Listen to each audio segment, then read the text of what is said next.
And now you can see the Backseat Mogul Show in all its video glory on our YouTube page at roughedge.tv.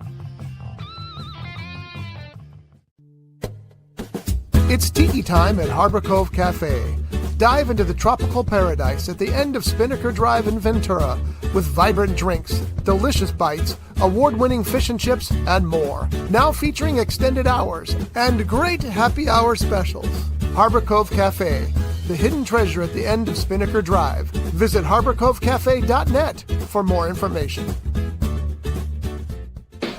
Showbiz is a cruel and shallow money trench, a long plastic hallway where thieves and pimps run free and good men die like dogs for no good reason. There's also a bad side.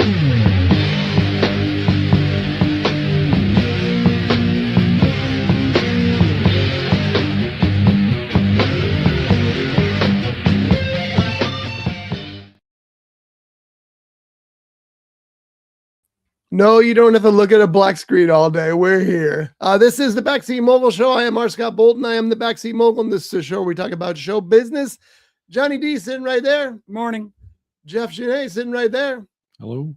And we, Jeff remembered that they said you watched 6 movies last week, but you forgot 3 of them. Yeah, this week was so long. He's been very busy. It's back to school week for Jeff. So, and he works at school. It's not like just parents going back to school. It's like parent going back to school. Plus he works at school. So it's going to calm down after this show. I hope. You hope so. And all right. So today I wanted to start with a film that we will see next week. We all have screeners for The Lonely Crowd, which is a movie that is available now online. Check it out at thelonelycrowdmovie.com. They asked us to give it a look, so we're going to give it a look. Let me tell you, it's David St. Clair's feature directorial debut, much like First Run is Jeff's feature directorial debut. It is a romance thriller about modern dating and crime. Now, I won't read you the entire Synopsis. press release, but I will read you the synopsis. The Lonely Crowd is set against the contemporary backdrop of isolation, dating fatigue, and the tension and mistrust between men and women. Peter and Ashley's online date spirals into a clash fueled by gender assumptions, frustration, and emotional defensiveness. Ashley storms out, but the evening quickly turns deadly when Peter later finds her being harassed outside. He intervenes, pulling him into a world of corrupt cops, kidnapping, and stolen money. So we'll check this out next week and we will talk about it then. But in the meantime, you can go to thelonelycrowdmovie.com and check out some images and who the stars are. And the trailer is actually at the Facebook Backseat Mogul Show page. So you can watch that there. And Jeff, I'd like to give you access to that page in case you want to add any trailers or something there. I know you don't have a Facebook account right now, but maybe you can get in somehow and just do that if you want. It's up to you, of course. But John and I drop trailers and stuff in there. John drops music videos by people that people have forgotten for 30 years in there, but still pretty entertaining. So The Lonely Crowd. I also like to drop videos of the Mona Lisa twins. I believe I said bands that people forgot about 30 years ago. They're not that old. Actually, they might be in their. Jeff, do you know the Mona Lisa twins? The painting? No, the girls, the Mona Lisa twins? No. They are identical twins. Not ragging on them, but one's name is Mona. The other one's name is Lisa. They're a music act. They do a lot of covers of British bands from the 60s and some American bands. And their original music is really, really good. Okay. And they play plethora. I just love that word. Not even a word. You know, of musical instruments that their parents taught them. My point being, they're not Taylor Swift. And there's the evidence. Next week, The Lonely Crowd, we'll be talking about it in more detail. I downloaded pictures, but of course I always forget them. Here is the poster, The Lonely Crowd. And here's the action sequence. Ready? Action sequence. He's got a good dentist. Okay. Well, that's part of the show is about the dentist. Yeah. Part of the movie. All right. So I think that's all I wanted to talk about in general for starters here. I do want to get to the bishop's wife in particular. I know you probably haven't seen that yet because you haven't had time, but we'll just talk about it. You don't really need to at this point, but I feel like I was a victim, but we'll talk about that in a second.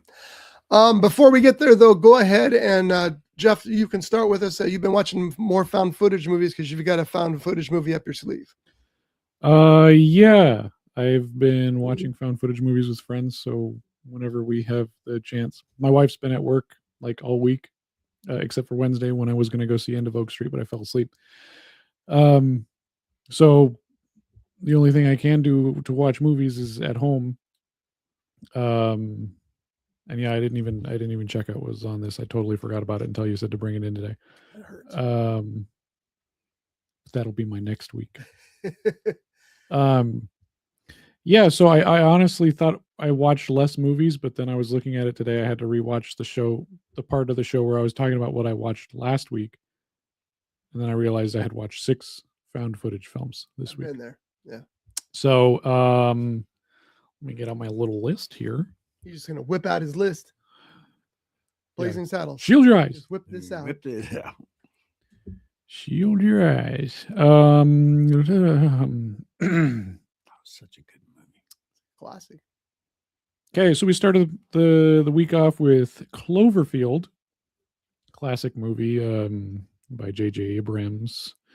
Found footage about an alien creature shows up in New York and destroys the place.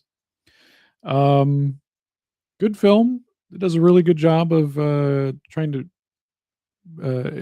being on a big budget scale, but the characters seem believable. That was something that we noticed between that and As Above, So Below, was that while the story isn't inherently believable, because obviously New York is still here, So far.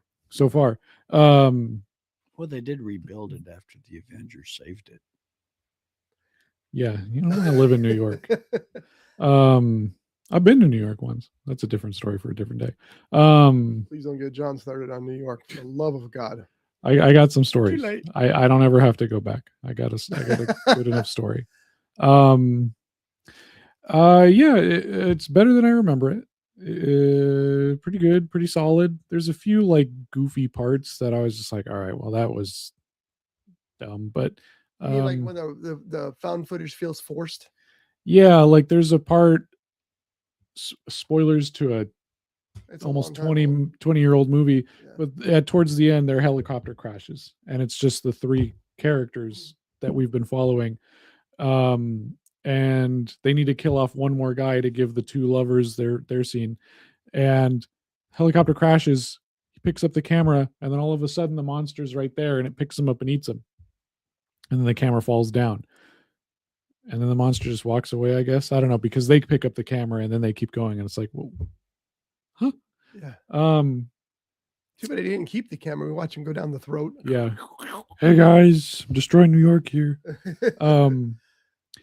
Yeah, it was interesting how the monster kind of changes sizes here and there, and the Statue of Liberty changes sizes. They had to triple the size of the Statue of Liberty's head to make it seem more effective. Really? Because that thing is small. I don't know if you guys have ever seen the Statue of Liberty. That thing not in real life. is disappointing.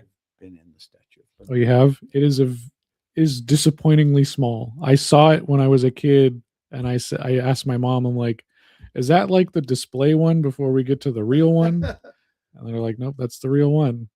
It's yeah, honestly, if I was on that boat, I would have turned it around. I'm like, oh no, I'm good. 305 feet tall. Yeah, is that with pedestal? From the ground to the tip of the torch. So yeah, that's with pedestal. The The statue itself is That's not very big. very small. Yeah, that's 3 stories basically. Statue height, heel to torch is 151 feet right there. That's a story and a half. And 1 inch. Yeah. Am I wrong? No, it's 10. I don't know. You know what? I'm stop talking now. Go ahead, Jeff. So that's Cloverfield. I'm just going to blow through these.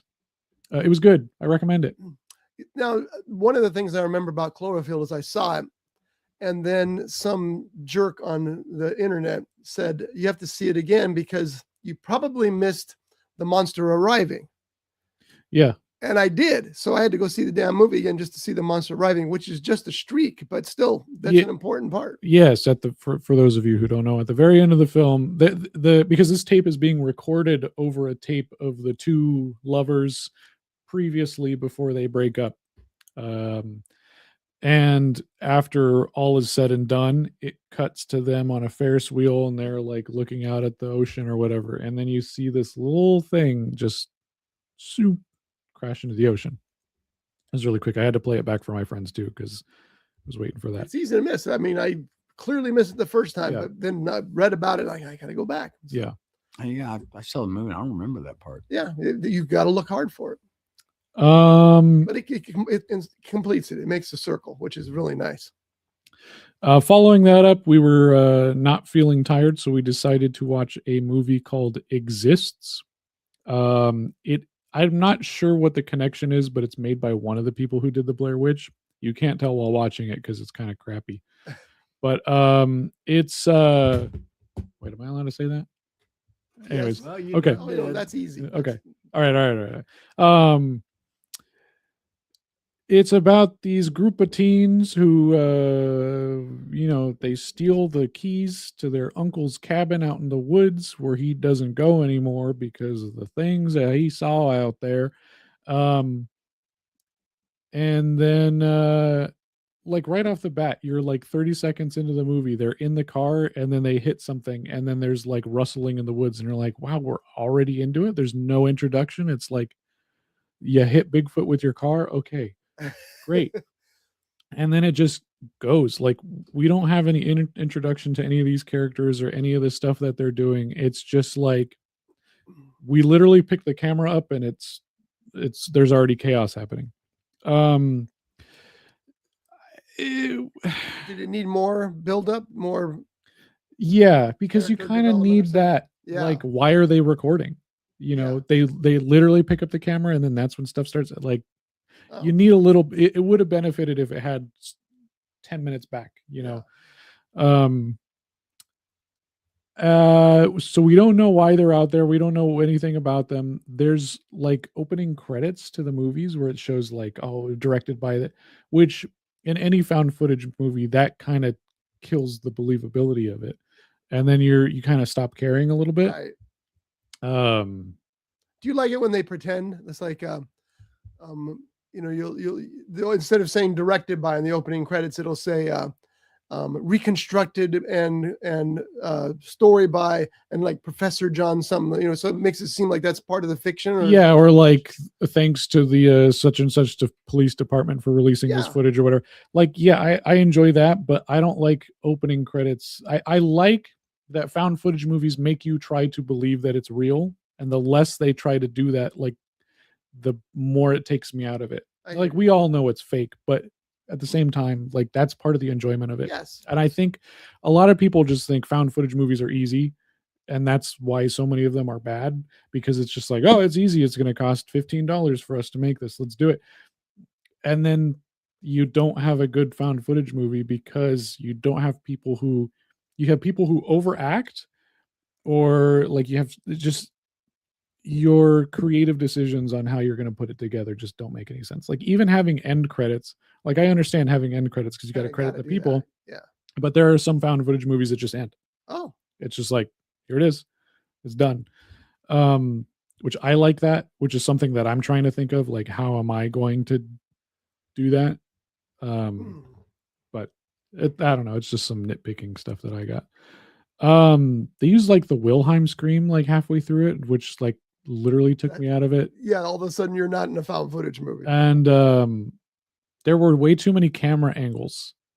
It was like there's one camera and then we're switching to like 800 other views, and I'm like, where are all these cameras coming from? Yeah. I love that when I'm watching a found footage thing. It's like, Yeah. wait a second, that guy can't get that angle. How come we're seeing it that way? And they show like security footage, like it's edited.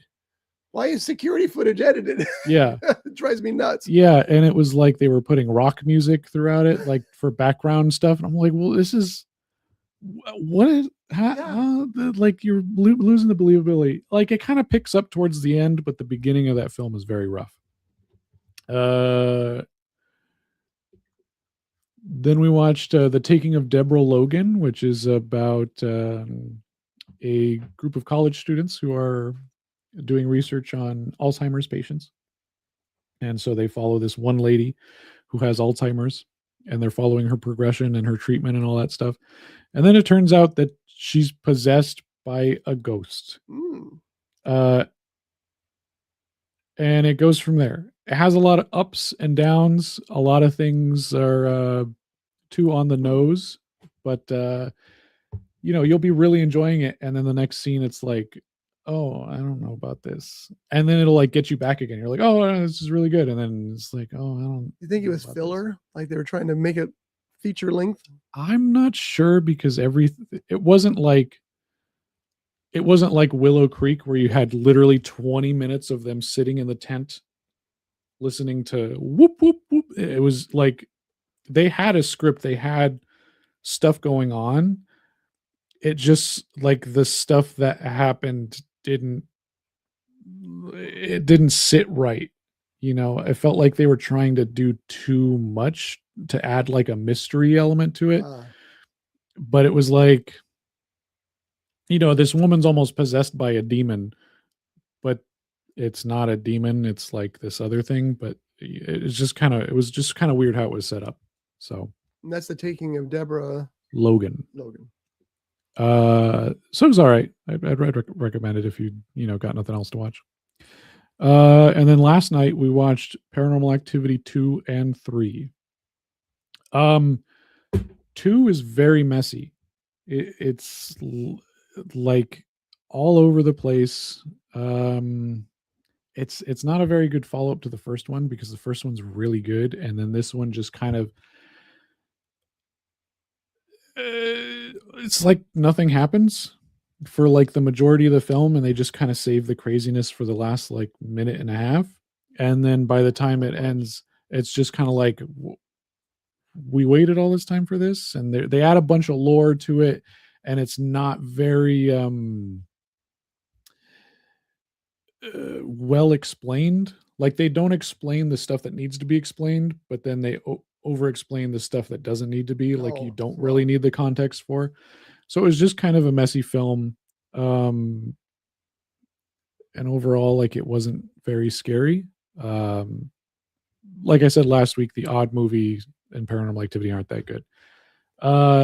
We followed it up with 3. 3 was a prequel.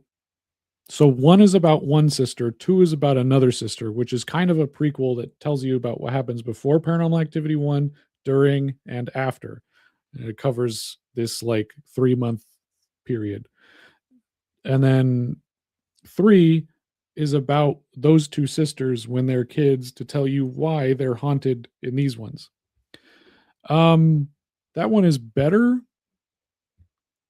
It's a little weird because it's set in the 80s, but it's very like modern in a way. Like it's kind of jarring the way they're trying to set it up and have it be in the past. But it has some good scares. A very memorable one is they take apart like one of those moving fans, and then they put the VHS camera on top of that, so it pans back and forth and stuff. That creates a really memorable thing because it's pans to the kitchen, the lady's sitting there, it pans over here, there's nothing there. Pans back to the lady, she's doing homework in the kitchen. It pans back over here. Suddenly, there's something standing there. The kids were playing with like the ghost sheets or whatever, and they were pretending to be ghosts. Yeah. And then there's a sheet, and then it pans back over here, and it pans slowly. So you're like, oh no, oh no, oh no. And then it shows her, and then it comes back, and there's nothing there. And then it pans back, and then suddenly it's standing behind her. And then it pans away, and you're like, whoa, That's so good. There's some good stuff to 3. It is still messy because on top of the lore they added in 2, they're throwing on more stuff, and they're like, ooh, we got to make a franchise out of this. And then it's just kind of like, how does it really fit? Yeah, and too much lore weighs it down. Sometimes you're like, okay, enough. That's why I'm not a big fan of the Highlander movies, because they're just lore, sword strike, lore. Yeah. It's like, okay, I've had enough already, so, but Yeah, and I don't think they ever come back to it in the next ones. Like that's what we were talking about. They're like, well, where does this go? And I'm like, well, 4 is about their neighbor, and then 5 is about some kids in Oxnard, yeah, I can't and wait to then see that. so it's like, I don't think they ever come back to it or explain much of it. Well, that's good then. They dropped it. So- It didn't work apparently for them, and that's good. Yeah, well, we'll see. All right. What else? Anything else? Nope, that's it. It's not enough. Think of something else. Was that 6? No, I think that was 5. Sorry, it's early See, morning. there's one missing. 1, 2, 3, 4, 5. I watched 5 movies. Oh, Boy, he did have a rough week. yeah. So your plans are to go see End of Oak Street this week? Yes, and Insidious Yes, of course. something. 6?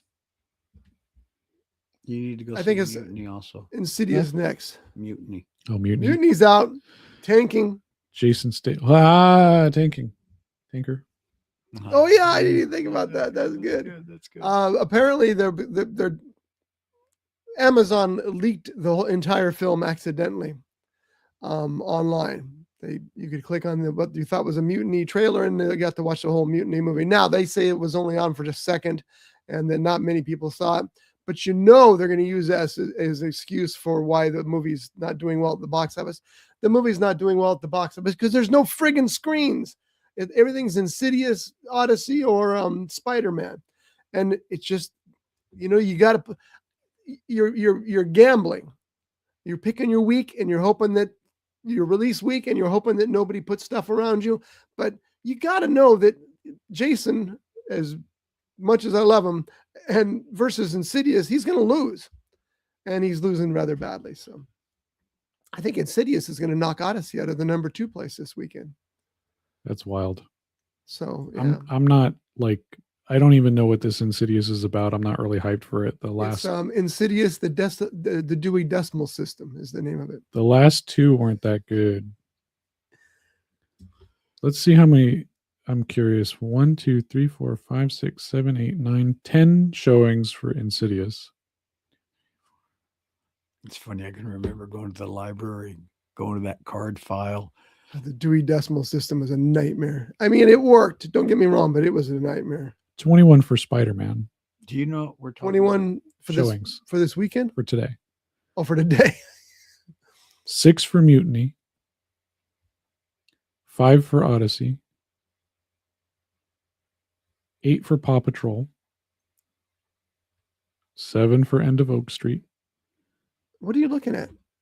River Park. Oh, gotcha. Yeah, I'm just looking at, and then pretty You much can see how 1 to 2 limited to the everything screens else. are. Yeah. Toy Story still out there? And Toy Story's out there, yeah. And the first screening of Mutiny in Oxnard was like $250, unless you want to go, on the roller coaster ride, then it's earlier. But Yeah. the roller coaster ride, the last time I did it for Jaws, only because I try to see Jaws in every format available. I've seen it in everything that could possibly exist.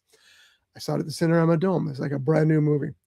So I watched it in D-Box. Is that what it's called? Mhm. Yeah. And the best part of the movie was when Hooper was in the cage, because the chair kind of floated. Mm. Everything else was like, I don't need it for this. This movie sells it on its own. So I don't usually do D-Box. Didn't we see Odyssey in D-Box? No, What did we see it in? a theater. Yeah. We saw it in XD, Oh, XD. which is the closest to IMAX that our local theater gets. I was going to say, because I don't remember the seats moving when we saw Odyssey. No, they didn't. I'm not a big. I can see the attraction of D-Box, and it's making money, so more power to it. But have you been to a D-Box movie? I went to see Jurassic World in D-Box, and that was the last time I did D-Box. What was your experience with that? It was the 5th time I had seen it in theaters. So I figured, why not? And D-Box was like brand new. They only had it at the downtown Oxnard, the Plaza 14. Put my wife to sleep because she had seen the movie so many times because I dragged her. Yeah. It was fine. I heard that the best movies to see D-Box in, because the D-Box was designed around the movies for the movies, as opposed to just plugging it in and calling it a day, was Titanic and the Gurren Lagann movie, which is an anime. Oh, I can see. Titanic, because the seats don't move at all. And then at the very end, when the boat starts sinking, that's when you get all the crazy stuff. So it's very enjoyable. Some of them do. I don't think these ones here do water. They did. I don't know if they do anymore, but I saw really. Deadpool. I was just making that up. Oh no! When I saw Deadpool there, we got tickets from the radio. I'd never been to a D-Box theater before, and it was at the Plaza 14. Mm-hmm. And we're sitting there, my wife and I, and there's an action sequence. This is fun. Well, one scene, Deadpool turns around and shoots the guy in the face in the back seat. Well, the spray went all over our face, like it was his brains hitting you in the face. Oh, nice. I thought that was pretty cool. But yeah, and then I've seen pictures of other theaters where somebody's taking a picture of the action in front of them, and there's a mist of water coming up from the D-Box section. So they do have that at some theaters. I don't know. And again, the maintenance on that's got to be a nightmare. So I don't know how long those will stick around. But yeah, for Odyssey, you think it'd be great. They could. First of all, 3 hours into that chair is a little much, but they could do a lot with it. I mean, when I saw it in IMAX, my chair was shaking, and it wasn't D-Box, just because the sound was so intense on that thing. Thank you for making the sound work again, because I hate going to a theater, and I know people complain, screw them. You need that volume cranked, man. You need it loud. You need to be part of the action. And a perfect example of that is I can never get it right. The End of Oak Street. I always want to call it the house at the end of Oak Street. Now, Johnny, I'll let you talk about that because we went to see that. No spoilers for Jeff, though, because he hasn't seen it yet. So be very careful. Well, the trailers already show you the, not to mention that there's that.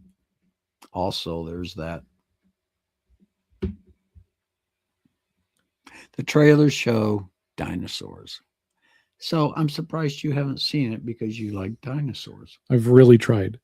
I've really tried to go. Seriously, when there's a dinosaur movie that he hasn't got out to, you know he's busy. Yeah. I'm trying to figure out how I can. Do you want me to do it? Yeah, you better do it. I already talked about it on KVTA.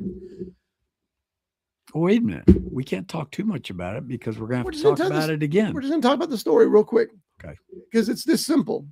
A dome comes down and covers this neighborhood, and the neighborhood swaps with a prehistoric neighborhood, for lack of a better word, a prehistoric section of the same size. So the modern people from 1982, so it's not, I noticed a lot of films were going back to the past. Why? They don't have to deal with cell phones. Cell phones ruin almost every story. So the modern neighborhood transfers to the prehistoric age. The prehistoric age transfers to the modern neighborhood, and people have to survive. That's how we'll say. And you see all that in the trailer, so you know what's going on. You don't find out about the prehistoric neighborhood coming to the present, being the 80s, until much later. Okay. Yeah. Does it make sense? It does, but it didn't need to, I don't think it needed to be said. I mean, I know what you're saying. Anyway, the thing I liked about, well, now you talk about what you like about the movie. Or do you need me to do that for you too? Anne Hathaway is fantastic in this movie. By the way, that should just be on everybody's t-shirt. Anne Hathaway is fantastic. Yeah. I get more, I've always loved her, and I get more and more impressed with her. Her performance in Odyssey is stunning, just stunning. Young Obi-Wan Kenobi is really good in it. And boy, what's his name? Young Obi-Wan. No, the actor. Oh, Ian McGregor. Oh, not bad. Was it McGregor? Yeah, you're very close. Yeah, That's okay. yeah, Ewan McGregor. Yeah, him too. Yeah, him. And it's probably pronounced. I got to admit, I honestly did not realize those two people were in this movie. Really? Yeah. I don't know why I didn't catch that in trailers or anything like that. It's like, wow, I didn't realize they were in that movie. And see, the rule of thumb is that if you make a movie that's Oscar worthy, like Anne Hathaway just did, your next movie should be a piece of crap. didn't work out that way. Yeah. This movie is really good. I highly recommend it. Be surprised on a certain scene, which I'm not going to talk about. You just ruined it already. Well, you don't know what happens to that little kid. Okay, just move on. Just I did. I got to tell you, I did. There are certain things oh yes. we need a decoder. Yeah, We got a I don't machine know that what this is. But that's actually good because nobody knows what's going on. Go see this movie. I like the movie because it's full of action. It's got a great heart. And I think, and this is the one spoiler that I'm going to throw at you because this is what I really can't wait to talk to you about. I think they really tried to make the dinosaurs accurate. I follow a few paleontology like Instagram accounts and YouTube people, and I've got some videos on my watch list that talk about the dinosaurs in the movie, like the accuracy and junk, that I'll probably watch after the movie. There's one thing that I'm not sure about, but I'm not going to look it up until after. But there are long neck dinosaurs in the film, and they have furry looking feathers or something. They're hairy. Yeah, and see that to me, I'm like I got to know more about that because that to me, I'm not sure about that. But I mean, that's why I'm dying to talk to you about it. I want to see what you think as opposed to that. I'll bring all the lore next week, so you guys at home buckle up. I'm very excited for you to say. I really enjoyed it. I also enjoy the family drama that's in it. Isn't your typical throwaway family drama. It's very good. And that's why you need actors like Ewan McGregor and Anne Hathaway in it. So yeah, I really enjoyed it. It's doing okay at the box office, which is the best it can do because there's only so many screens, and it's going to make you want to order pizza delivery. Jesus, John, you just can't stop, can you? No, I can't. I get too much pizza. My wife works There's no such thing. Table. We had pizza. There is such things. we had lunch there yesterday. We went to the buffet. Oh yeah? Yeah. I still haven't done that. It's all you can eat. And I said, you know what? I'll take you up on that. Bring it. They haven't seen me yet. I take it neither one of you have been to Slice House yet. No. Nope. That's good. I've been I do busy. want to try it. I do want to try Slice House. There's all kinds of new pizza places. Like 2 of them opened in Ventura recently. But I like Round Table. I really do. So is that all you got? Well, I started watching the 4th season of Reacher. And I started watching Lioness, which It's supposed to be very good. Yeah, it's on, which really surprised me. It's on Prime Video, but the first season is going to be going away in I think about 9 days. Where's it going? Somewhere else? Yes. So that's interesting because isn't it? Who produces Lioness? I thought it was Amazon. I thought Lioness was on Disney Plus or Paramount Plus. Produced by MTV. Wait, Paramount Plus. that's productions. But I think when it There originally you go. came Paramount out, Plus series. Yeah. Taylor Sheridan wrote it. So it was originally on Paramount Plus. Interesting. That doesn't stop me because I got streaming up the yin. so Sounded really bad. there's 8 episodes, and I think I'm 2 in, and I really like it. I heard very good things about that. Zoe Saldana is fantastic in this. Well, I have 2 words for you. The reason you watch it anyway. Morgan Freeman. Done. You watch it. What do you think about Reacher this season? Haven't seen his character yet. Oh, he's in all the ads. Oh, if he's there, I missed him. Reacher. Oh, Reacher. So far, you know me. I will not binge watch it. I want to savor it. So I'm only 2 episodes in. Well, I think there's only 4 episodes out right now, so you're not too far behind. I like it. A lot of people are saying it's the better season of Reacher than the previous one. I've loved them all. I think that again, I'm just so enamored with Alan Ritchson. The guy he just nails the. I actually was reading an article by a doctor who deals with the kind of person that Reacher is. And he says that Richardson even gets to walk in the look down because he obviously studied what that kind of character would be like. And I think that's fascinating stuff. But it's very funny, very violent. I'm thrilled by it. And there's already season 5 in production, so we got at least one more season of Reacher coming up. All right, I watched a bunch of movies, including one that John initially got me interested in, and then we sent you the thing too, and that was the Bishop's Wife. And John sent me a trailer that there were effects. Well, let me tell you about the movie first. Cary Grant plays an angel who's come down, and this is not a spoiler. He tells you right from the beginning. Yeah, the movie came out in the 40s, so that's also true. 47, yeah. So he plays an angel who comes down to help this bishop save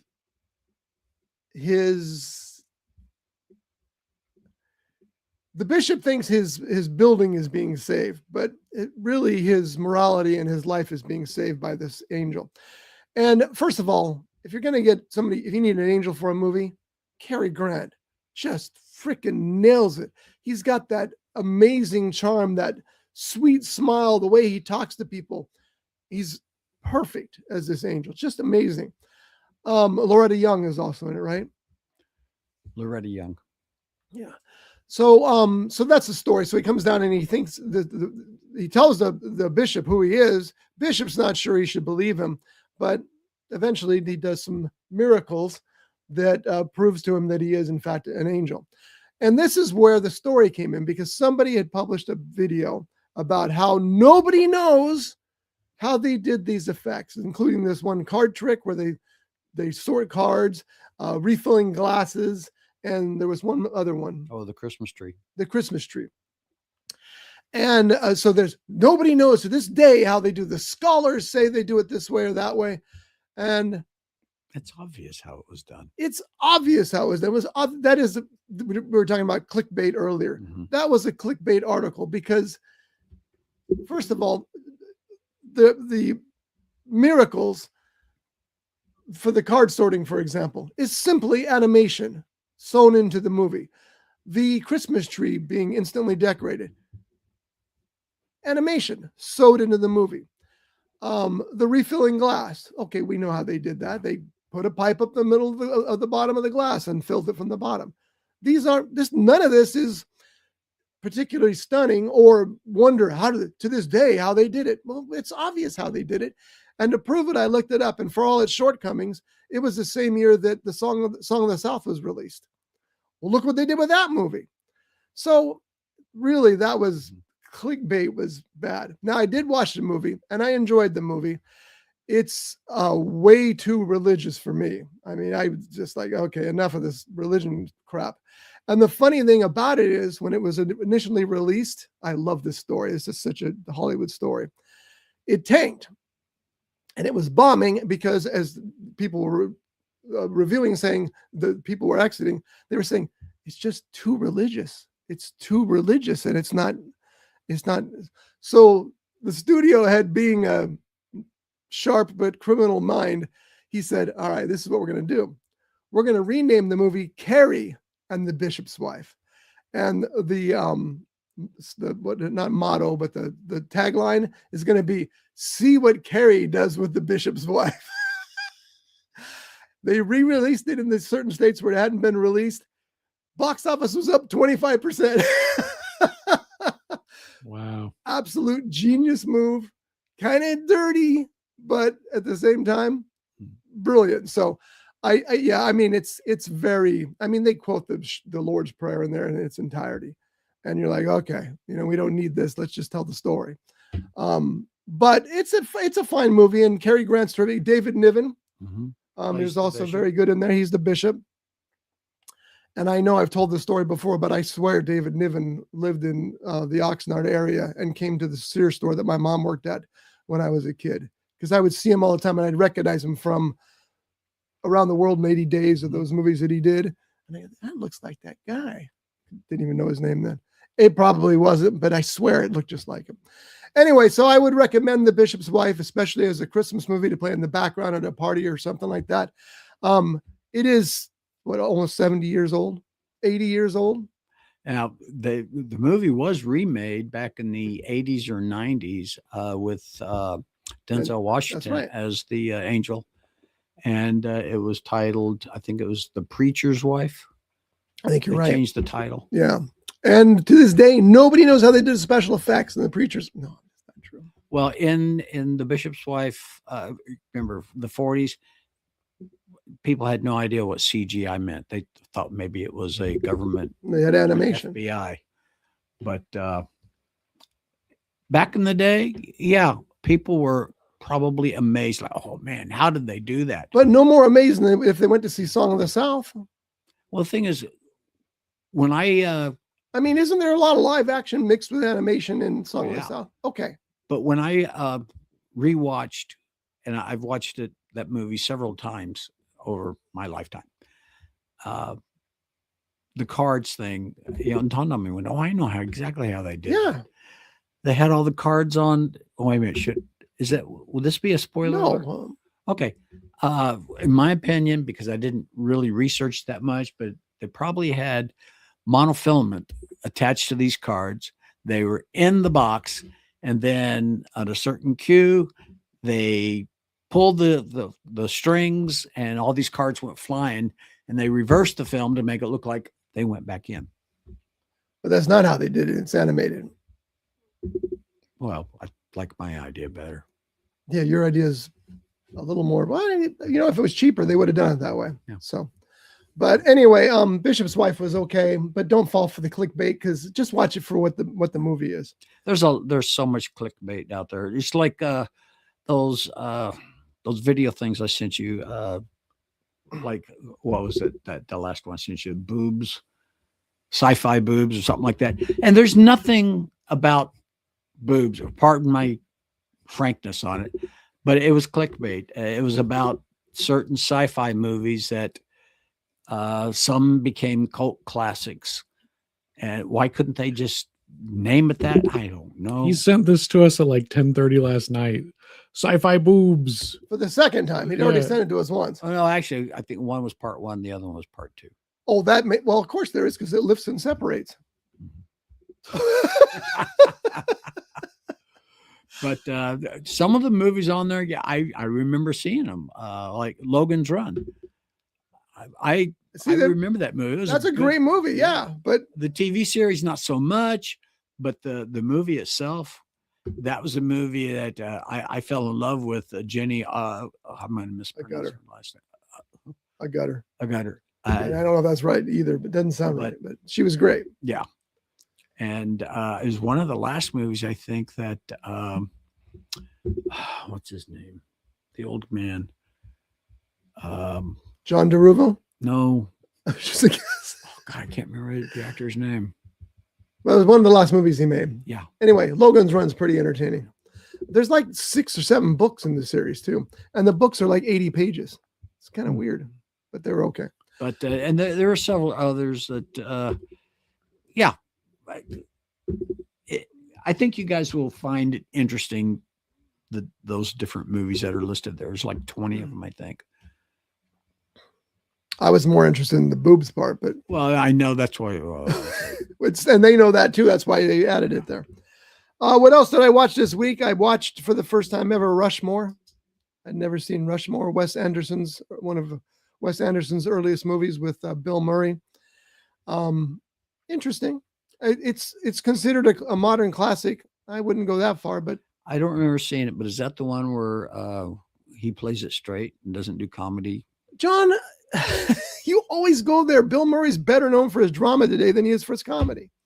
So yes. Okay. You have this thing about, he's a comedian, but he can still do drama.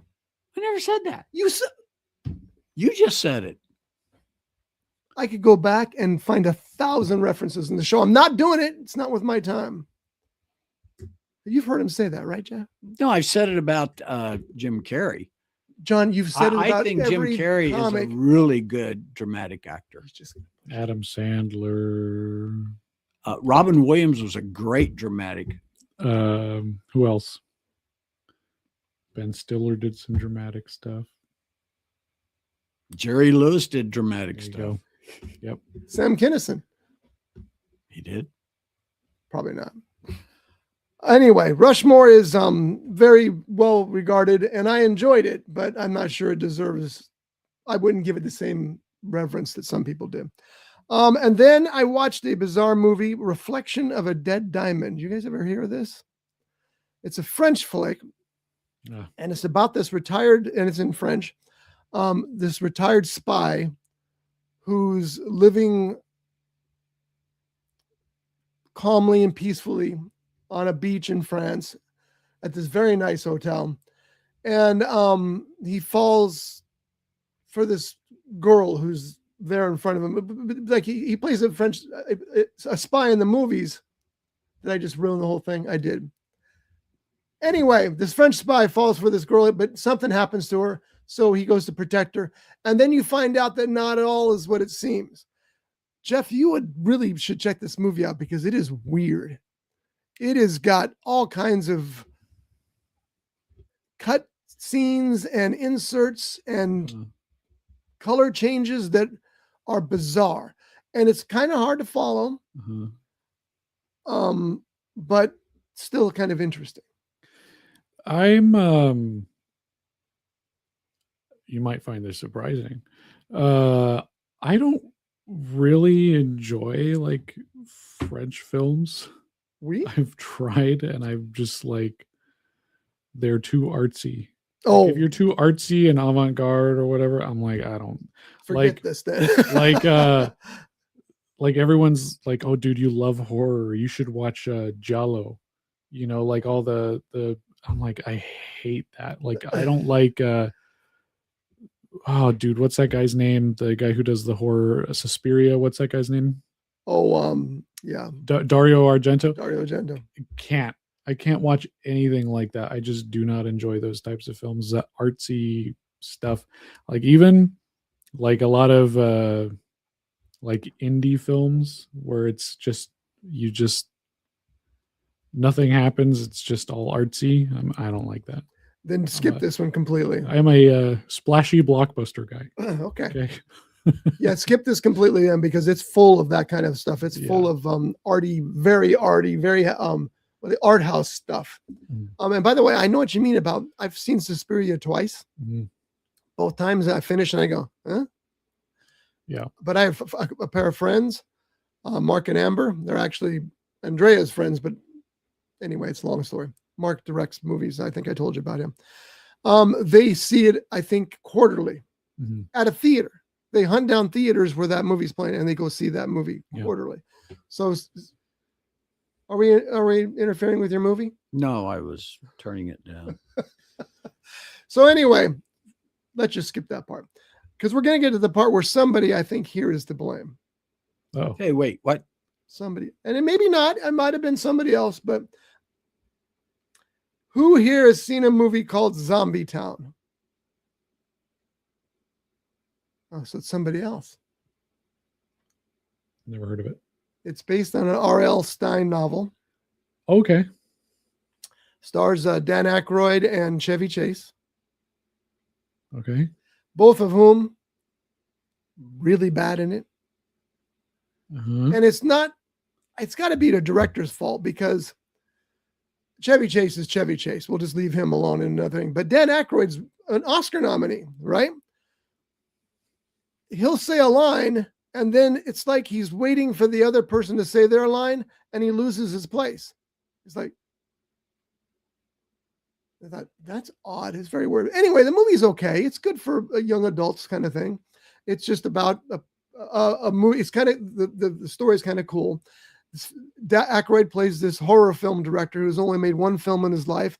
Many people, of course, consider the greatest horror film of all time. And he's about to release a new one in his hometown. And he's trying to get the entire town to come down and see the premiere of his new movie. Kind of suspicious, right? And the reason is because when he gets them into the theater, when they watch the movie, they become zombies. And I'll stop there so I don't ruin anything else. But for a young adult crowd, it's entertaining enough and it was fine, but I don't have any idea why it was on my recommended list. I thought it was one of you I was going to get to blame, but it might have been before that. So Anyway, do you like R.L. Stein stuff? I used to read a bunch of Goosebumps when I was a kid. I watched the show occasionally, but it wasn't on any of the channels that I watched. So it was just like when I would see it, I'd check it out. I mean, it's an early introduction to horror for kids. Some of it's better than others, and some is just like what. Like when I tell everybody about is I don't remember what it's called, like The Wolf of Boggy Creek or something. I remember that title. Or am I thinking of the Sasquatch movie from the 70s? Anyways, I don't know. It's about this camp. This camp, all these kids are going there, and slowly they're being killed off by a werewolf or something. And at the end, the kid defeats the werewolf. And then all of a sudden, I don't know if it's part of the book too, but this was an episode of the show. Everybody comes out of the woods that had died before, and they're like, "Oh, good job. You defeated the werewolf. You're ready for your journey." And then he goes, "Haha, yeah." And then he looks up, and then you see it goes up to the sky, and then the earth is up there. And it's like, what? Wait. What does this have to do with the werewolf? Yeah, how'd this get here? What? Like, it was just a dumb twist that made no sense. So there's a lot of stories that he does that are just like, Agreed. what? How did we get here? Yeah. Why did you write this? But then there's other ones that are like genuinely pretty good. I can't tell you any of those right now because it's been a while, but when I was a kid, I was like, oh, that's spooky. That, and I just looked it up. He's written at least 300 books, so it's hard to keep at those least. all separate. So, At least. yeah, Josh was a big fan of them too when he was a kid. We read those all the time, the Goosebumps books. And you know, I mean, R.L. Stein at the time was the Stephen King of the young adult generation. He really was. Yeah. He's not a very good actor. The second time I've seen him in one of his movies was this one in the post-credit scene, and it's like, is he even there? It was a Zoom call, but it was odd. But anyway, it's not bad. But you got to understand it's R.L. Stein. That's it. Do you have you know anything about R.L. Stein or Goosebumps? I know the name. I've never watched or read any of the Goosebumps books or movies. Yeah, and Jeff's 100% right. Sometimes you'll be reading the book and you go, "Really, that's your big twist?" And like, or else that was the big twist. What the hell was that? Yeah. Maybe, So anyway, maybe it helps if while you're watching or reading, you're high. John, it's for the It's young for adults. kids. Come on. Oh, So it's obviously I mean, maybe high up on the roof on the Ritalin, maybe. or high up in the tree. Yeah, it's they're interesting introductions to horror. The Goosebumps, Scooby-Doo, Courage the Cowardly Dog, Scary Stories to Tell in the Dark. Yeah. That was one thing me and my friends were talking about, because the artwork for that book is just terrifying. And it's like, who approved this for a kid's book? And the stories in it aren't that good, but like Cover was great. I would rent that out of the library at school all the time just to look at the pictures. I think it was called The Legend of Boggy Creek. That's right. It's the Sasquatch movie. Yeah, I don't remember what the R.L. Stein book was called. I actually just got Legend of Boggy Creek for $3 at this used bookstore. Oh, okay, those aren't them. But anyway, one more movie I did watch, and this was again somebody in this room to blame. I don't know. Lake Alice. Nope, wasn't me.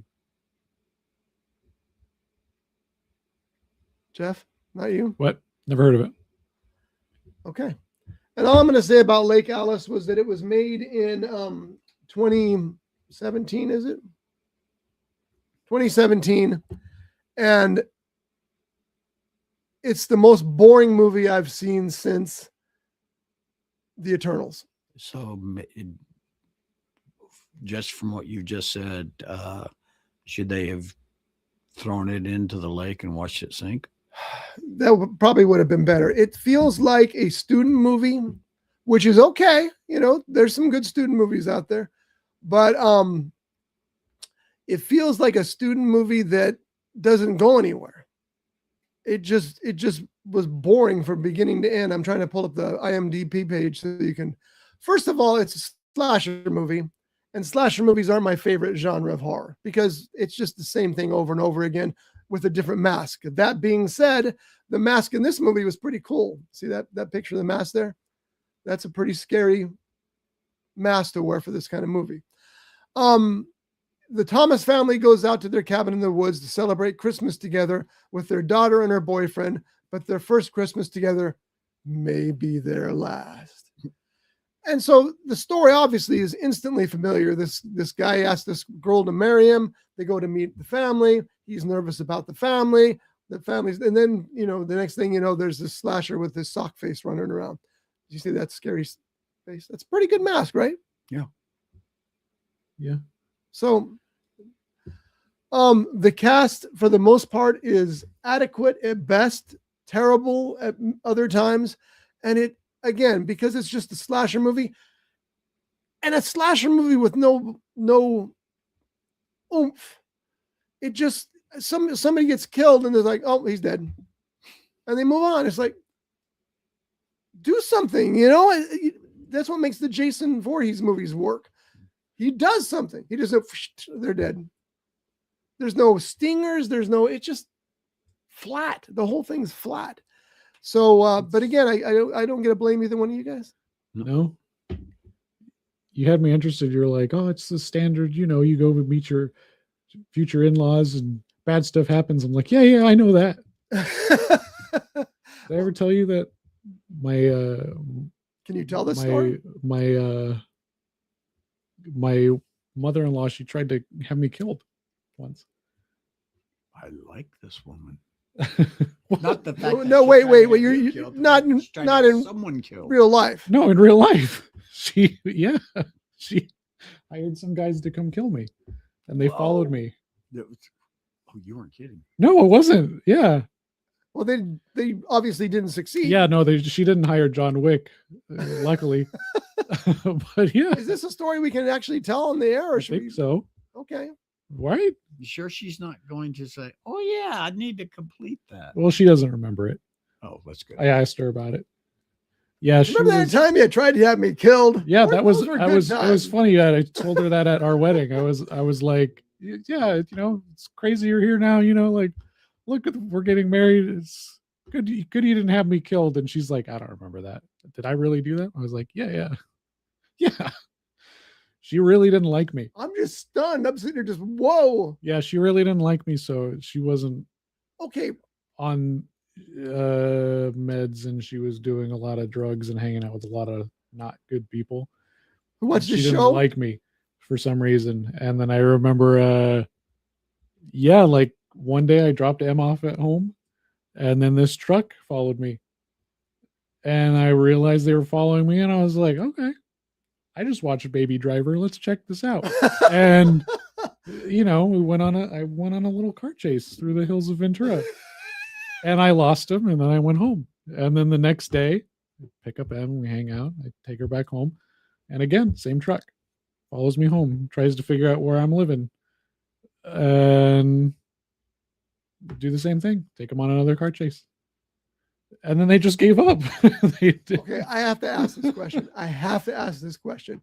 You have this story under your belt, and you want to do a found footage movie. That story's a film right there, man. I'm working. On things, maybe. Who knows? Wow. That's amazing. Yeah. We're on good terms now, though. Well, I hope so, because otherwise you shouldn't tell that story. She's back on, doing her thing. Good for her. I'm glad to hear that. Yeah, and that was years ago. That was 2015. Probably. So wow, that was so long ago. But are you still walking around like you're walking on eggshells when you're around her? No. So you don't want to. Have you met Jeff? That's not his style. She lives in Missouri too. Oh, yeah. Don't go back. Okay, you should have started with that because now it all makes sense. Yeah, but no. When she did that, she was living here in Oxnard. Okay. So yeah, Oxnard. Okay. Yeah. And by the way, I can say that because my family's from Missouri, so I know these things. Oh God, that place sucks. I hate Missouri. What part of Missouri? They live in Montgomery City now. I don't know where that Or not Montgomery is. City. Relationship to St. Lake Louis. Lake St. Louis is where they live. It's about an hour west of St. Louis because we went there. One thing I do like about Missouri, I went back there a couple of years ago. Not the food. No, the Food sucks. freeways were just gorgeous. in Everything's certain flat areas. though. Not the area I was driving through. Oh, okay. It was really, really beautiful. That wasn't Missouri. That was Detroit. You get them Yeah, confused all the time. The only hills that you have in Missouri are the ones where you go on the off ramps. It's for the little bridge. Not where I was at. Oh. Yeah, and the food sucked. It was terrible there. I lost so much weight because I just wasn't eating. Really? It was garbage. I have two very early memories from Missouri because, like I said, my family was from there, and I couldn't have been more than 3 or 4 years old, and that's a long effing time ago. But I remember walking in, and my great grandmother was at the stove. She had a dead chicken in her hands, and she was plucking his feathers over a boiling water. Not something you see often here in California, but saw that in real life there. The second thing was standing on the fence barefoot out with my grandfather and his pigs. He had a group of pigs. What is a group of pigs? Group of pigs. No, it's got to be better than A that. bundle. A bundle. Oh, I like that. A bundle. A herd. Herds. It's probably something like a plethora of pigs. Yeah. So anyway, I'm standing on the fence, and my grandfather says, "You might want to get off that fence." I'm all, "What? Why?" He goes, "Because they'll eat your toes straight off your feet." And boy, did I get off that fence! And then I saw deadwood and realized he was right. Well, you remember in which one of the Hannibal Lecter movies? God, I love that scene so much. Oh, Do you remember that scene? I remember something with pigs, and was that the one with Gary Oldman? yeah. That one? Yeah. Because what did Hannibal Lecter do to Gary Oldman's character? Remember what he did? Oh, okay. I was starting to come back. Yeah, Talked him into cutting off his own face and feeding it to the dogs. Hannibal Lecter's not a good guy. But I love that scene because Clarice, and I think it was Julianne Moore in that one, wasn't it? The Oldman's has had her taken to, because he can't do it anymore, has had her taken to this pigsty and dropped in the middle of all these pigs.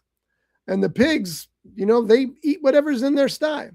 But Hannibal shows up and he opens the gate, and the pigs kind of look over at him, and they realize that in this room, that's the real deadly predator. And they all kind of part so he could just walk in and pick her up. That scene gives me goosebumps every time I see it. He's that kind of monster that animals Fear him. back off. That's Hannibal Lecter. I've loved that character for a long time. Seen Silence of the Lambs, obviously. Mm-hmm. It's been a while since I've seen those movies, but yeah. You like that movie? Yeah, from what I remember, I liked them. I think it's one of the greatest movies ever made. I think it's just, and part of the reason is because it follows the book so friggin' closely. And of course, the performances, it's just stunning how good that movie is. Wasn't that the first horror movie? I guess you could call it horror movie that actually won Oscar. Yes, Yeah. Best Picture. In fact, it won the top 5 Oscars, which is stunning for any movie. I mean, the talent that was in it. Oh my God. You used to argue with me about that. I'm not sure Silence of the Lambs is a horror movie. He talks a guy into cutting off his face and feeding it to his dogs. It's pretty horrible.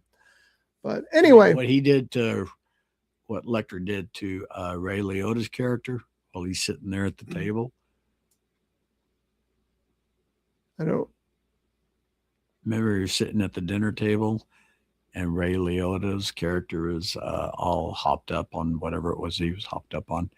And he's slicing pieces of his brain. Well, that's not the first movie. That's not Silence of the Lambs. That's later. Oh, that was in the second one. Or the third one. Oh. And the first one really is Manhunter. Yeah. The Michael Mann movie where Brian Cox played Hannibal Lecter. And he was great. But can't think of anybody who's nailed the role as much as Anthony Hopkins nailed Hannibal Lecter. Scary stuff. All right, what else we got here? Anthony Damn Hopkins. Pardon my language. He deserves that. He does deserve that. So anyway, as I said today, I'm leaving. We're going to shut the show down here in a second or two because I got to get home and get ready to go spend the afternoon with Jason. Mutiny is out there today, and I'm going to go see that at 12:05. Shelley surprised me. She enjoyed the last movie we went to see because I drag her along to some of those movies, but she liked The Beekeeper, which now many people say is Jason's best film. I would disagree, but I saw it's something about. Is it actually in production? It's going to be out in January next year. Okay. So it's right around the corner. But since The Beekeeper, we went to see A Working Man, which was not good. Not Normal, because that's the wrong character. Shelter, which was a perfect Jason Statham movie. Is it a terrific movie? No. Is it a perfect Jason Statham movie? Maybe. And now Mutiny's out there. And Mutiny is basically Die Hard on a ship. Well, I know I've asked this before, but Jeff wasn't part of our group. Excuse me. What was the first Jason Statham movie that you saw? We just had this conversation yesterday for the 6th time at lunch, remember? Yeah, but Jeff wasn't. Yeah, I think Jeff has answered this question. But go ahead, Jeff. Hit him. He's asleep. Hello. Wake up. I'm thinking. Jason Statham.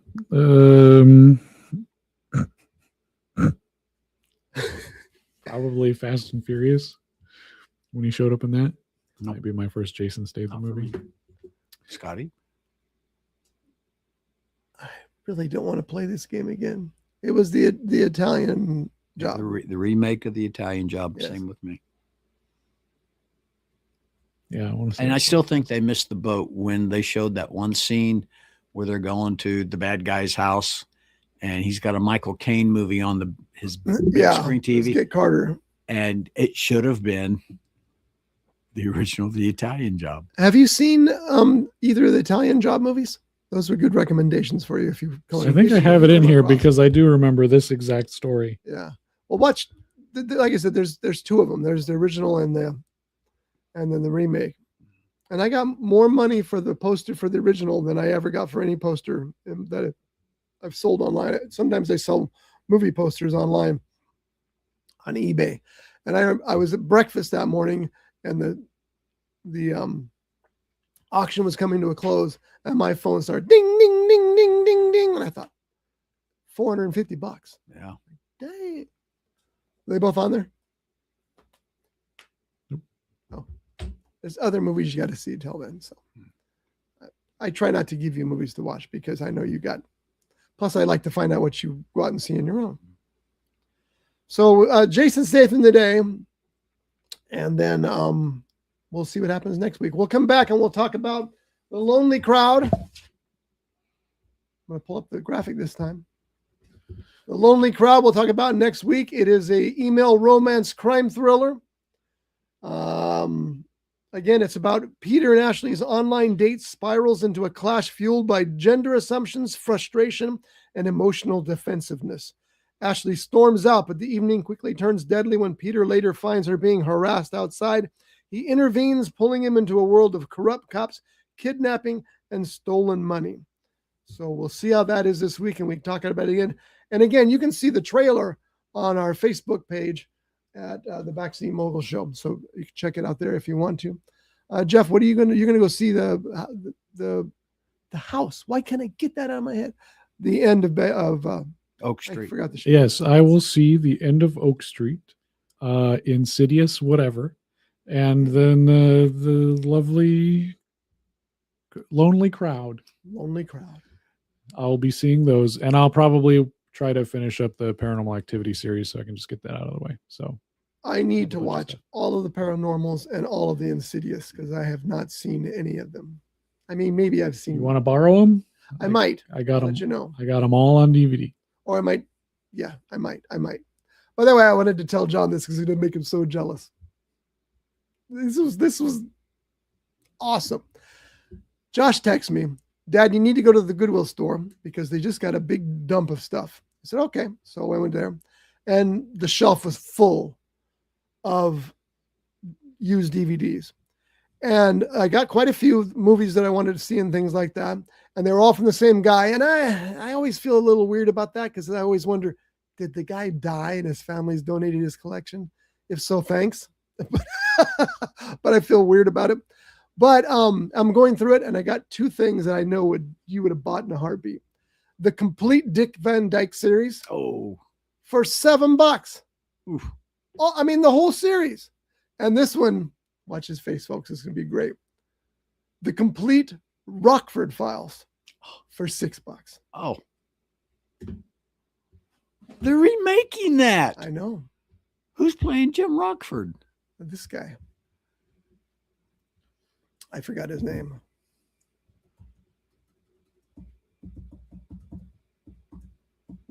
But are they doing it as a TV series or is it? Yeah, it's going to be a series. John Travolta. Oh, David Boreanaz. Yeah, it wasn't him at first, but apparently they did a pilot, and the first guy didn't work. So David Boreanaz is stepping in. I can see that. Yeah. He's got to grub up a little bit. He can't be that neat in that. He's got to be a little slow. Well, I thought he was great in SEAL Team, whatever that series was called, where he plays a Navy SEAL. And don't forget, he played a vampire. He did. He played a vampire, an angel. I didn't know that. Yeah, it was a character from Buffy the Vampire Slayer TV series. So he played that in Buffy too. Then. Well, that's where the character came But you from. didn't mention that. You just I was getting there, and you interrupted me. And then when they launched the TV series Angel, he played the same character that he played in Buffy the Vampire, but he played a good vampire. I can see him as Rockford as long as he grubs up a little bit, because Rockford was kind of a sloppy guy. This guy he's a sloppy detective. I mean, he's a good detective, but he's a sloppy man. I was thinking not too sloppy. But Bradley Cooper. Yeah, I thought he probably would have been a good. But if it's a TV series now, if it's a standalone movie, that'd be different. I can see Bradley Cooper playing. Or Johnny Depp. No, that's what you usually say. Well, no, not for that. Not for Jim Rockford. Okay, so Jeff's gonna go see. Don't tell me the end of Oak Street. Yeah. Get it? Are you sure? No. Dinosaur Town. I keep thinking it's the house. Yeah. I keep thinking of the house at the end of Baker Street or something. I don't know where I'm getting these titles. Sherlock Holmes. Yeah, that's true. Yeah, that's also isn't that a song? Baker Street. I think it is. Yeah. Jerry Rafferty. Yep. Do you know he was in? I think it was Steelers Wheel. Something like that. I'm not sure what that is. It was a band. Okay. And then That's the right answer. Okay. And then he left that band. People were irritated. He left. And his big comeback was Baker Street. And the best part about that song, that sax solo. That was so great. That's the best sax I can do. All right, guys, we're out of here. So thank you for watching. We'll talk. It's a family show. We'll talk deeply about the house at the end of Baker Street next week. Where's our copies of the book? They're over there. Oh, okay. And we're talking about R. Scott Bolton books, which you can find on Amazon.com. I got that part in. Yeah, there you go.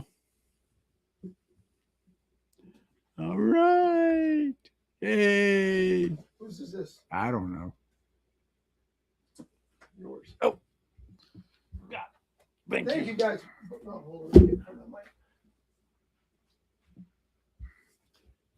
Oh, you don't need the No. for the next one? No, that's going to be it'll be sooner than that. Anyway, thank you for the notes. They were both of you very helpful. Jeff keeps downplaying his notes, but you actually found a note that I don't have an answer for. So and it's a good question, but I'm just going to skip it and hope that nobody notices. Because I went, oh, I didn't even think about that. So tell us off air. I will. Okay. Okay. Because I'm curious. I just remember adding commas and stuff like that. I don't. Oh, you no, no, remember adding your note notes. was great because you've all the research I did on this particular place was online. Mhm. You'd been there. I hadn't been there in years. I'd been there when Josh was going there, so it's been a long time. And you asked a very perfect question. I went, and I thought about it and thought about it and thought about it, and I don't have an answer. So that part, I'm just going to hope nobody notices except Jeff, but we'll see. But anyway, yeah. So any update on your movie? On first run, no, we're just waiting for music. Okay. I'm I, waiting for music for a long time. yeah, music's Oh, but been you got tough. a new guy doing the score now, right? Yeah, Yeah. music's definitely been the tough part of this. Everything else is done, or everything that needs to be like tweaked. We have to wait for music to put in, and then I need a week to fine tune, and then it's good to go. But yeah, I've been writing the other one, the found footage one. I still haven't figured out what's going to be chasing them in the woods, and I've been doing a bunch of research on like other found footage movies, and since so much of it is improv, like how much do I write and how much do I leave up to interpretation? So I'm going to have a meeting with some friends, and then I think I know who I'm going to cast as one of the characters. So I want to talk to her about it and see how she wants to go about it, if she wants to do it, and we'll go from there. But it's once it gets going, I think we might very well have 2 Jeff Genet movies next year. Double feature. Yeah, That'd be awesome. because I think maybe we could shoot this at the beginning of next year. And they'd be a little different, wouldn't they? Yeah, Shoot it in a grindhouse section or format. No, it's been done. what's going to be? I think with the 2 cameras I'm going to go with VHS to keep that home video style, and so that I can mix it with home videos of my own that I have in a box. And I was thinking about using those glasses that have the cameras on them, Mhm. and then hopping back and forth between those. I think that Good would be idea. I think I that like would be that. really interesting. So we'll see what happens with that. I was going to write, I have been working in this horror movie idea for a while, and I was going to write a screenplay. I think I told you it's called Estate Sale because estate sales creep me out. So I wanted to tell a story about it, and I went off the rails. But so I have a story in mind now, but I'm going to write it as a book. And the reason is, if I write it as a book, I can publish it myself. If I write it as a movie, I got to find somebody who wants to make the movie out of it and who has the money to make the movie out of it and that kind of stuff. So I'm going to write that. That's going to be my book for this November. Will be Estate Sale, and it's going to be wild, off the charts, and probably get me banned from everywhere. But I don't care. It's going to be fun. It's going to be X-Files weird, but that's my plan. What are you doing, John? I might go to the movies today. You going to work today? Tonight. Oh. Because I found that lately it's been terrible lately. Seriously, it's been really terrible. But I have found that most of the time, especially on the weekends, it's better. The dinner crowd, anywhere between 5 and 10. And you're Grubhub, right? You're delivering food? Well, DoorDash. DoorDash. But yeah. it's... Did you ever order food like that, Jeff? Nope, I don't trust like that. Same with me. I can't do it. Plus, I know what my McDonald's would look like by the time I got there. One thing I will tell you about McDonald's, they do seal their bags up, supposedly tamper-proof, but nothing is really Notice he said supposedly because he's already figured out how to open No. And then if you order from like Yolanda's, they do the same thing. They pull a strip off and it's self-adhesive. Yeah, and if you Same open it, you can't close it. Right. And the same thing with Wood Ranch. And I've noticed other restaurants are... Well, you have to, because that is a problem. People don't order for the reasons that Jeff and I are just a perfect example. That's one of the reasons I don't order from there.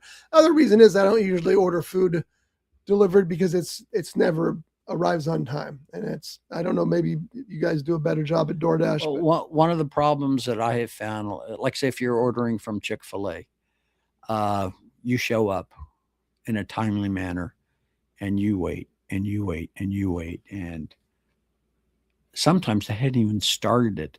And Well, at least it'd be You're- fresh when you were delivering it then. yeah, if you're supposed to pick it up, like say at 9:03, you're lucky if you get it by 9:23. And granted, they are quite busy. I will admit that.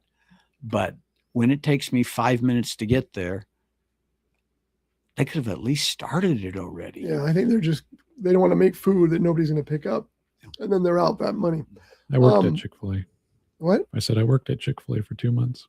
I got some stories about that place. Ooh. I've heard some of them. Hey, we have We're going to do a Chick-fil-A show. No, we're not. no. We should do a Chick-fil-A show from Chick-fil-A and talk about your 2 months. Okay, Those no. people don't like me there, especially because I quit on them because I got COVID. Ooh. Well, you would have got COVID if it was real. Well, according to them. That's kind of my point. Yeah. All right, folks. So we're out. We'll see you next week. Thanks for watching. Thanks for listening. And we'll have some reviews next week of the movies we've already told you about. So I won't tell you again. And like I said earlier, go to Amazon.com, look for R. Scott Bolton books. Please. And there's a new one coming out. Second Shot, September 29th. Bye. Woohoo! Brought to you by The Grape, Ventura County's premier jazz venue and cocktail lounge, located at 2733 East Main Street in Ventura. For menu and music schedule, visit them online at thegrape.club. This has been a Rough Edge Studios production.